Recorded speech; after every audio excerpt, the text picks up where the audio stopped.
ఖమ్మం జిల్లా వైరా నియోజకవర్గం కేంద్రంలోని రిజర్వాయర్ పర్యాటక ప్రాంతాన్ని జిల్లా కలెక్టర్ అనుదీప్ పరిశీలించారు. ఈ సందర్భంగా రిజర్వాయర్ ఆనకట్ట సమీపంలోని పర్యాటక ప్రాంతం గుట్టలను, బోటింగ్ ప్రాంతాన్ని కలెక్టర్ పరిశీలించారు. ఈ సందర్భంగా పర్యాటక శాఖ అధికారులను వివరాలు అడిగి తెలుసుకున్నారు.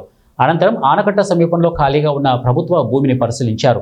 ఈ సందర్భంగా కలెక్టర్ మాట్లాడుతూ రిజర్వాయర్ ఆనకట్ట సమీపంలోని పర్యాటక ప్రాంతాన్ని టూరిజం శాఖ ఆధ్వర్యంలో అభివృద్ధి చేసేందుకు కృషి చేస్తామని తెలిపారు. అనంతరం మత్స్యశాఖ విత్తన కేంద్రాన్ని కలెక్టర్ అనుదీప్ ఆకస్మిక తనిఖీ చేశారు. మత్స్యశాఖ విత్తన కేంద్రంలో మౌలిక వస్తువులు కల్పించడంలో నిర్లక్ష్యం వహించిన మత్స్యశాఖ ఏడీ శివప్రసాద్పై కలెక్టర్ ఆగ్రహం వ్యక్తం చేశారు. మున్సిపల్ కార్మికులతో మత్స్యశాఖ విత్తన కేంద్రంలో పిచ్చి మొక్కలను, చెత్తను తొలగించాలని కోరారు. పరిసరాలను పరిశుభ్రంగా ఉంచాలని అధికారులను ఆదేశించారు.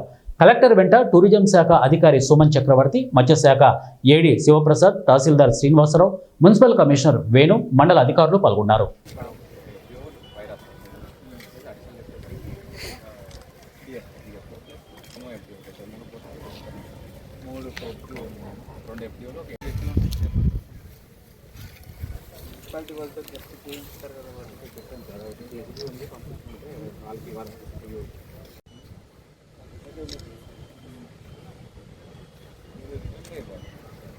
చూడండి ఇదంతా కలుపంతా వస్తే దీనికి ఏం బ్రీడింగ్ చేస్తారు అంటే దీనికి బ్రీడ్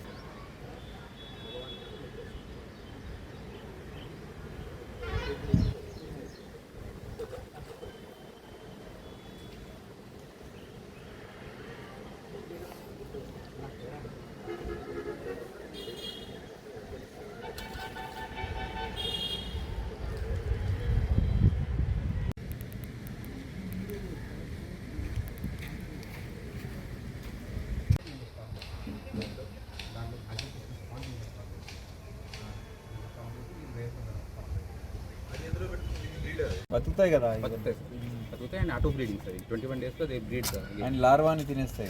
లార్వాన్ 21 డేస్లో దీని auto breed in that water sir. అందువల్ల మనకి పాపులేషన్ కొంచెం వేసినా కూడా ఆగట్లేదు సార్, వాటర్ ఆగట్లేదు. ఎక్కడ లీక్ అవుతుంది? దీని నుంచి లీక్ అయిపోతుంది కిందనా? Bottom leak. 5 years ఉన్నప్పుడు మున్సిపల్ కమిషనర్ గారు